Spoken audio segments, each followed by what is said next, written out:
ଅଧୀର ହୋଇଗଲେ ହେଲେ ଚାଲିବନି। ମୋ ଭାଇ ଜେଲରୁ ଫେରିବ ଆଉ ମୁଁ ପୁଣି ଥରେ ମୋ ସ୍ୱାଧୀନତାକୁ ଫେରି ପାଇବି। ଭାଇ ତମମାନଙ୍କୁ ସ୍ୱାଧୀନତା ଦେଇ ମୋ ଜୀବନରେ ବହୁତ ବଡ଼ ଭୁଲ କରିଥିଲି। ମୁଁ ମୋର ଏକର ବାଲା ବିସିକେସନ କଲି ମୁଁ ତାର ସବୁ ଜିନିଷ କଣ କଲା ସିଏ ପୋଲିସ ମାରି ନିଶା ଖାଇ ପଇସା ବିକ୍ରି କରି ଜେଲ ଚାଲିଗଲା। ଆଉ ମୁଁ ଅଲରେଡି ରାଜନେତା ସାଥୀ ନିଶାଗ୍ରସ୍ତ ହୋଇ ମାନ ସମ୍ମାନ ଇଜ୍ଜତକୁ ଭୁଲିଗଲୁ। ରଖ ତମର ଛି ଛି ଛି। ବାପା ବାପା କାହାକୁ କୁହାଯାଏ ତମେ କହିପାରିବ? କୋଉ ଜନ୍ମରେ କି ପାପ କରିଥିଲ କେଜାଣି ଏମିତି ପରିଣତି ବୟସରେ ବିକଳାଙ୍ଗ ହୋଇ ଜୀବନ ବିତଉଛ।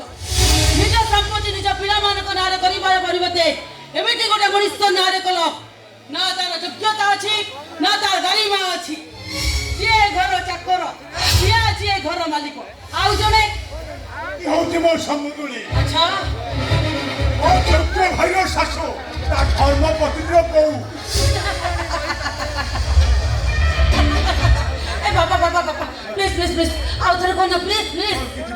ନାଇଁ ବା ବୁଝି ପାରୁନି କାହିଁ ମୋ ଭାଇ ତ କେବେ ତାକୁ ସ୍ତ୍ରୀ ଭାବେ ଗ୍ରହଣ କରିନି।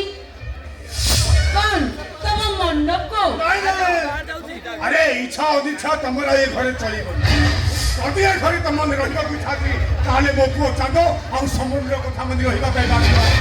ଆରେ ସେଥିପାଇଁ ତ ମୋର ସବୁ ସମ୍ପତ୍ତି ତାଙ୍କ ଦି ଜଣ ନାଁରେ କରିଦେଇଛି। ଏତିକି ତ ବୁଝି ତୁମ ରକ୍ତର ସନ୍ତାନ ବୋଲି। ଆଉ ଦୟା ଦେଖେଇବା କିଛି ବି ଦରକାର ନାହିଁ ପକ୍କା।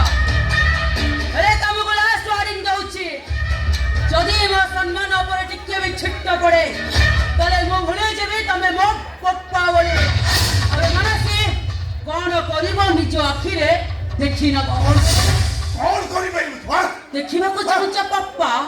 ଏ ମାନସୀ କଣ କରିପାରେ ତାହେଲେ ଦେଖ ପପ୍ପା।